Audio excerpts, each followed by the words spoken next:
मैं एक नॉर्मल सी सिंपल सी हाउसवाइफ जिसने सपने देखना बंद कर दिया था, क्योंकि सपने होते हैं ना वो सब शादी से पहले ही होते हैं, जब हम पढ़ रहे होते हैं, जब हम देख रहे होते हैं, सुन रहे होते हैं, टीचर्स हमसे पूछते हैं कि तुम क्या बनना चाहते हो, तो हम उनको बोलते हैं, तो शादी से पहले होते हैं सपने, मुझे ऐसा लगता है।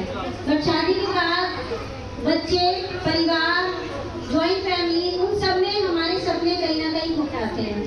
तो वही चीज़ मेरे साथ थी, शादी हो गई, हालांकि सपना जिंदा था, मैंने जिंदा रखा, मुझे बनना था एक टीचर, मुझे करनी थी गवर्नमेंट जॉब। मैंने शादी के बाद भी 2 साल पढ़ाई कंटिन्यू करी, क्योंकि मुझे कुछ करना था। लेकिन आप सभी को पता है, आप सभी मैरिड हैं, सभी को पता है कि सपने तो होते हैं, पर उतना टाइम निकाल पाना और सारी चीजें मैनेज कर पाना कहीं ना कहीं मुश्किल हो जाता है। तो मेरे लिए भी वही हो रहा था, परिवार को देखना, कोचिंग लेना, काम करना बहुत ही ज़्यादा डिफिकल्ट हो रहा था। फिर मुझे हेल्थ इश्यूज होना शुरू हो गए आफ्टर मैरिज, पीसीओडी, थायराइड, वो मुझे डायग्नोज हुए, जिसकी वजह से मतलब मन नहीं लगता था, कहीं पे भी काम करने का भी मन नहीं करता था। तो मैंने पढ़ाई छोड़ दी और सोचा कि बस अब बच्चे हैं, बच्चों को ही देखना है, बस उसी में लाइफ में स्पेंड हो जाएगी। बहुत बुरा लगता था कई बार कि मैं क्यों नहीं कुछ कर पा रही हूँ, क्यों नहीं, मैंने इतनी पढ़ाई करी क्यों करी, क्योंकि मैंने एमए किया हुआ है, बीएड किया हुआ है। शादी के बाद भी जो मैंने 2 साल पढ़ाई की थी, तो उसमें भी मैंने सीटेट क्वालिफाई किया था, क्योंकि मुझे कुछ करना था। बट गवर्नमेंट जॉब का आप सभी को हाल पता ही है क्या है ना, मुझे बताने की जरूरत नहीं है। इतनी ज़्यादा कॉम्पिटिशन, एक एग्जाम पास करो तो दूसरा करना पड़ेगा, दूसरा पास करो तो तीसरा करना पड़ेगा। सीटेट करने के बाद भी मैंने देखा कि कंपटीशन खत्म नहीं हुआ है, फिर से एक नया कंपटीशन स्टार्ट है, जिसके लिए मैं रेडी नहीं कर पा रही थी अपने आप को।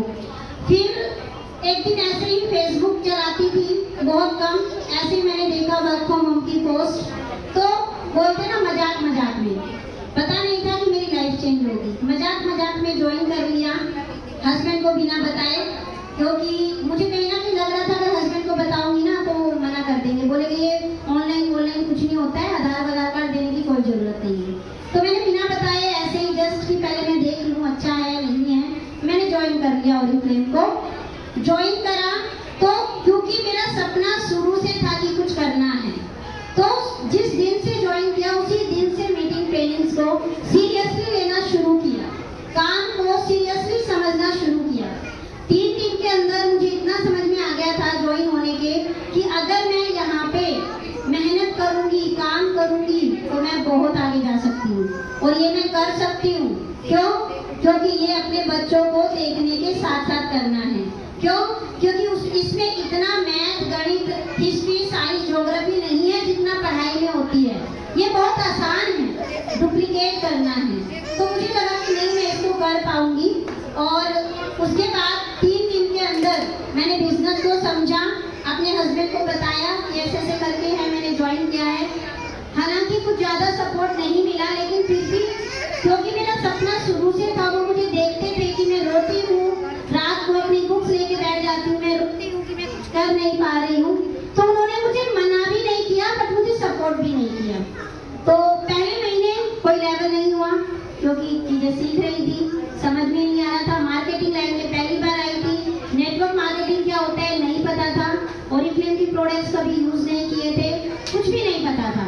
तो पहला महीना मेरा ऐसे ही गया, लेकिन मैंने उस पहले महीने में सीखा बहुत कुछ। दूसरे महीने में अपने 3 लेवल एक साथ किए और फिर धीरे धीरे सीनियर मैनेजर और फिर अब उसके बाद गोल्ड डायरेक्टर लेवल किया।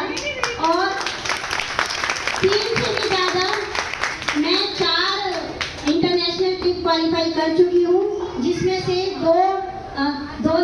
3 घूम के आ चुकी हूँ, दुबई, बैंकॉक, और अभी मैं स्पेन गई थी, और अभी मेरा रोम क्वालिफाई हुआ है।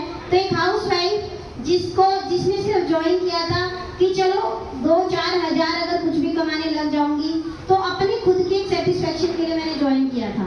लेकिन आज घर बैठे 60,000 प्लस इनकम, साथ में 20,000 ड्रीम प्रोग्राम के, साथ में अपना कैश अवार्ड जिसमें मैं 1 लाख रुपए का है, लेकिन मुझे 2 लाख का मिलेगा क्योंकि मैंने गोल्ड में किया है। तो थैंक यू सो मच। ऐसी टीम थी तभी हो पाया।